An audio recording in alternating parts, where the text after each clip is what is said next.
Hi, welcome back. I'm Jenny Groh, and it's time for our weekly Adopt a Pet segment. Rita Hart with the Humane Society of St. Lucie County is here, as well as Jamie Carloni, who is an associate veterinarian at the Animal Hospital of Westport St. Lucie.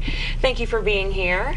First, Rita, tell us who this little guy is. Well, this is Buddy, and Buddy is 6 years old. He's a miniature dachshund, smooth hair. I think that's the right way to say it, smooth hair dachshund. And Buddy was found as a stray, and thanks to Port St. Lucie Animal Control. But the odd thing with Buddy is that he did have a microchip.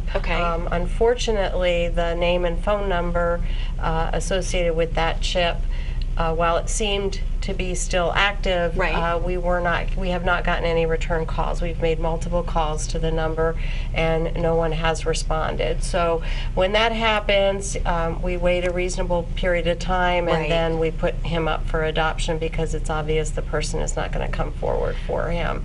So he was loved at one time, loved enough to have a microchip, and he was found with a large boxer, who's also a beautiful dog and also up for adoption at our shelter in Port St. Lucie. And they were in the same kennel for a while because they get along great. So we know that Buddy gets along well with other dogs. But we separated them just yesterday because we realized that the other dog was getting a little too much food. Boxing them out of the food bowl. So we separated them for that reason, but not because there was any problem with their behavior. They got along great with each other. So they were just wandering together, maybe they hooked up, or do you think maybe they came from the same household? We don't really know. There was no microchip to identify the others, so perhaps not. But that's happened before, where dogs will find each other when they're stray. Kind of team up. And yes, they get along and hook up, and we keep them together when they come into us, just so that they're not as lonely. Anyway, that's his story. So he is available for adoption. He's already been neutered, so he's ready to go out the door. He looks healthy. Is he big for his? He looks great. You know, dachshunds do tend to get a little bit on the heavier side, so that's something to always be careful because of their backs. You know, but he looks like a great dog. I know Rita was telling us about a little wound on his head, and it's healing wonderfully, so they've been taking good care of him. Great. So he does look good. Okay, great. He's ready to go. Rita, if anybody's interested in Buddy, how do they get information? Well, he's located physically at our Port St. Lucie shelter, which is at 8890 Northwest Glades Cutoff Road, just south of Midway Road. And or they can call 461-0687. Okay, wonderful. And this time of year, Jamie, are there any skin conditions or allergies, anything that pet owners need to be aware of? A big problem is fleas. Here in Florida, that's huge. That's year-round, pretty much. We don't have that big freeze that kills them off. We get resistant fleas. We get, so there's a lot of products that work, but it's very important that owners stay on top of keeping the products on them. It only takes one flea to get in the house, and your house is infested. Oh, wow. Here in Florida, and that's the #1 allergy. So we see a lot of skin issues, and we're constantly fighting fleas here. So that's something that... Is that an oral medication or a gel, or they have both now? So they've always had the topicals. They still do the topicals, but here in Florida we have a lot of dogs that love to go swimming. So it's pointless to put that on and then it just washes off? They tend to not be as effective when they're always in the pool or the beach.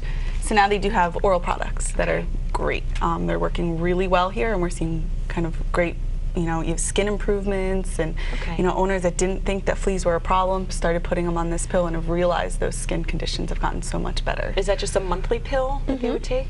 So as long as they get on a schedule and hopefully maintain it, then they'll be good all year round with that kind of thing. And that's definitely when there's skin issues.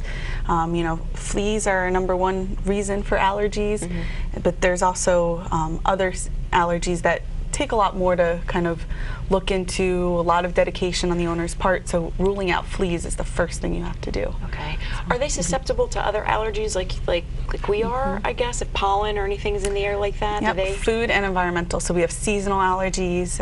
Here in Florida, there's a lot of things that they're allergic to, especially the grasses here, and molds. It could even be dust mites in your house. So dogs can definitely be allergic to a lot of things. Food allergies, that's a big thing as well. those are not as common as the environmental, Okay. but still, you know, a big problem. Food allergies comes from like our table food or certain dog foods? It could be anything. Dogs can just develop them to certain proteins, to certain grains. Okay. Really depends on the dog. So Okay. there's allergy testing for dogs too. Okay. Just like humans do. I didn't know that. Does your office do that? Yeah. Oh, that's interesting. So how do they do that? Just blood work? We do. We send out we send out a large amount of blood, and we send it to a company that does that for us. There is dermatology offices for dogs. Oh wow! And they actually they can even do the actual skin tests as well. So there's definitely allergy testing options. Okay, that's wonderful. All right, that's great information for pet owners, even cats too as well. I mean, it's not just dogs that we're talking about, right? Cats, same thing. Yes, more common for cats. It's fleas. They don't tend to have as many of the environmental or food allergies that dogs have. Fleas, if there's a skin issue, it's usually fleas in cats. But you know, there's also a lot of other things going on, so it needs to be checked. Okay, and Buddy's pretty low to the ground, so I imagine he may pick up certain things in the grass that maybe others might not, who are a little taller than him. Rita, one more time, can you just tell us any information that people are interested in about Buddy? What's the best way for them? They can call, and our number for both shelters, both the one in Fort Pierce and ours in Port St. Lucie, where Buddy is located, 461-0687. Our website has more information on him. That's hsslc.org.